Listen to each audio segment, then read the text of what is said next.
नमस्कार दर्शक मित्रों, तो वॉइस न्यूज से मैं किंजल कौर टॉप हेडलाइंस में आपका स्वागत करती हूं।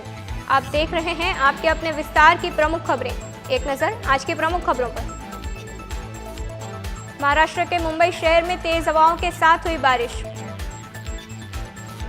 हिमाचल प्रदेश के कई हिस्सों में हुई भारी बारिश और भूस्खलन के कारण बंदरोल गांव में स्थिति गंभीर। शिमला, कुल्लू और मंडी जैसे 3 इलाकों में बादल फटने से कई लोगों की हुई मौत। इस हादसे में 50 लोग हुए लापता। शिमला स्थित रामपुर के समेज गांव के 8 स्कूली बच्चे हुए लापता। लापता बच्चों में 7 लड़कियां और एक छात्र शामिल। महाराष्ट्र के एमएनएस प्रमुख राज ठाकरे ने मुख्यमंत्री एकनाथ शिंदे से उनके आधिकारिक आवास वर्षा बंगले पर उनसे की मुलाकात। केदारनाथ और आसपास के इलाकों में फंसे तीर्थयात्रियों को बचाने के लिए रुद्रप्रयाग में एनडीआरएफ और एसडीआरएफ का संयुक्त राहत और बचाव अभियान जारी। अभिनेता मोहनलाल, जो प्रादेशिक सेना में लेफ्टिनेंट कर्नल हैं, वह वायनाड के भूस्खलन प्रभावित मुंदकई क्षेत्र पहुंचे। दिल्ली के डिफेंस कॉलोनी इलाके में एक बच्चा शिविर में गिरा। पुलिसकर्मी मौके पर पहुंचे। प्लाईवुड के टूटने से गिरा शिविर में। लोगों की मदद से बच्चे को तुरंत बचा लिया गया। प्रधानमंत्री मोदी कृषि अर्थशास्त्रियों के 32वें अंतर्राष्ट्रीय सम्मेलन के उद्घाटन कार्यक्रम में पहुंचे। इस दौरान केंद्रीय कृषि मंत्री शिवराज सिंह चौहान भी रहे मौजूद। हरियाणा के मुख्यमंत्री नायब सिंह सैनी ने मां कामाख्या मंदिर में किए दर्शन। वाराणसी में भारी बारिश के चलते गंगा नदी का जलस्तर बढ़ा। हिमाचल प्रदेश में बादल फटने से कुल्लू मनाली राजमार्ग के कुछ हिस्से बह गए। मरम्मत का कार्य जारी। गुजरात स्थित वलसाड़ में भारी बारिश के कारण कई इलाकों में हुआ जलभराव। तिरुवनंतपुरम में बड़ी संख्या में लोगों ने कर्किटाका बाहुबली अनुष्ठान में लिया हिस्सा। वायनाड में भूस्खलन प्रभावित क्षेत्रों में तलाशी और बचाव अभियान चौथे दिन भी जारी। अमरनाथ यात्रा के लिए तीर्थयात्रियों का एक और जत्था कड़ी सुरक्षा व्यवस्था के बीच श्रीनगर के पंथा चौक आधार शिविर के बलटाल और फलग्राम मार्गों के लिए हुआ रवाना।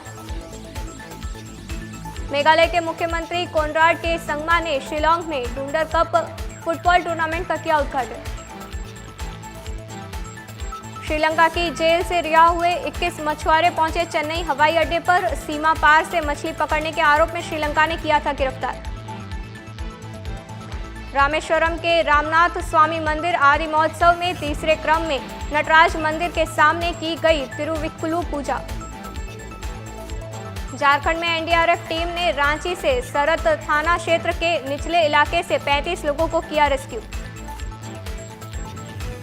दिल्ली के ओल्ड राजेंद्र नगर में छात्रों ने मोमबत्ती जलाकर किया मौन विरोध प्रदर्शन। ओलंपिक्स 2024 में मेंस सिंगल के सेमीफाइनल्स में पहुंचे भारतीय बैडमिंटन खिलाड़ी लक्ष्य सेन। अयोध्या की सरयू नदी में 2 नौकाओं के बीच टक्कर के कारण एक नाव पलट गई। नाव में 9 लोग सवार थे, जिसमें से 8 लोगों को बचाया जा चुका है। लापता एक व्यक्ति की खोज में तलाशी अभियान जारी। भारत और श्रीलंका के बीच 3 मैचों की एक दिवसीय श्रृंखला का पहला मैच रहा टाई। लोकसभा अध्यक्ष ओम बिरला ने वेस्ट अफ्रीका के टोगो से आए मंत्रियों, सांसदों, संवैधानिक न्यायालय के न्यायाधीशों और सलाहकारों के प्रतिनिधि मंडल के साथ की बैठक। तेलंगाना के मुख्यमंत्री रेवंत रेड्डी ने कहा, हैदराबाद में शराब की दुकानों को छोड़कर सभी प्रतिष्ठानों को रात 1 बजे तक खुले रखने की अनुमति। बीरभूम जिले के बोलपुर में श्री कंकालीतला शक्तिपीठ मंदिर में बारिश के बाद जलभराव की स्थिति। जलभराव के कारण श्रद्धालुओं को हुई परेशानी। हिमाचल प्रदेश स्थित कुल्लू में बादल फटने की घटना के बाद बहाली का काम जारी।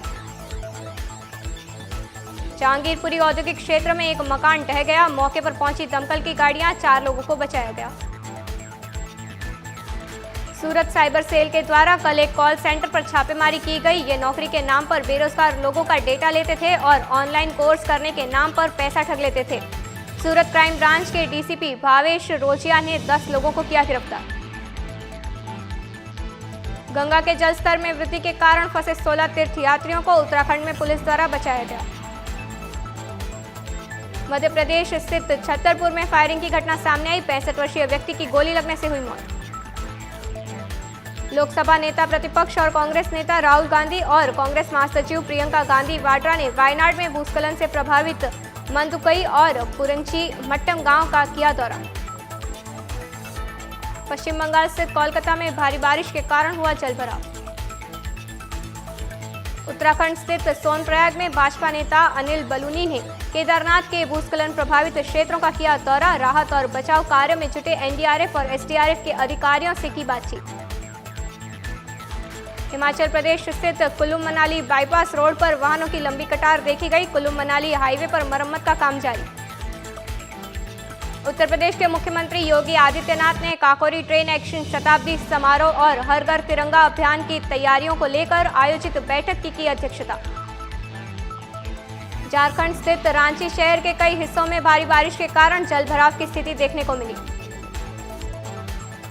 एनसीपी एससीपी प्रमुख शरद पवार ने मराठा आरक्षण और अन्य मुद्दों पर महाराष्ट्र के मुख्यमंत्री एकनाथ शिंदे से वर्षा बंगले में की मुलाकात।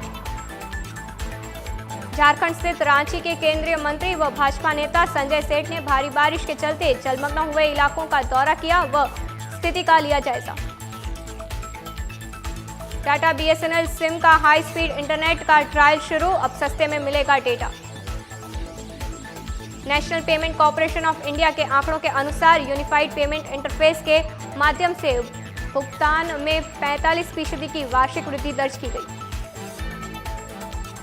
लोकप्रिय ऑनलाइन शॉपिंग प्लेटफॉर्म अमेज़न पर अगली बड़ी सेल ग्रेट फ्रीडम फेस्टिवल का ऐलान हो गया है। यह सेल 6 अगस्त से शुरू होगी। फेक क्रिप्टो करेंसी मामले में हरियाणा के एक टैक्सी चालक के घर पड़ी ईडी की रेड।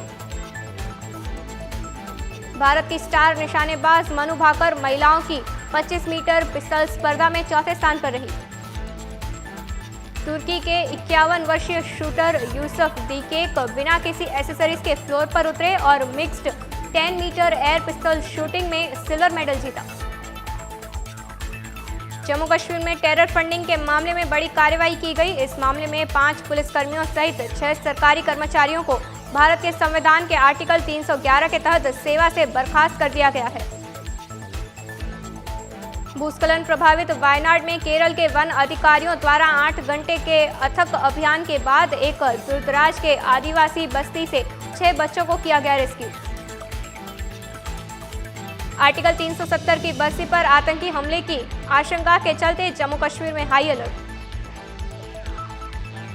सुप्रीम कोर्ट ने इलेक्टोरल बॉन्ड मामले में एसआईटी जांच की मांग करने वाली याचिका को किया खारिज।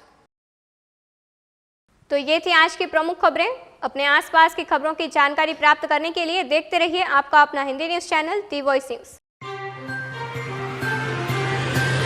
खबरों में बने रहने के लिए तो वॉइस न्यूज को सब्सक्राइब करें और बेल आइकन दबाएं।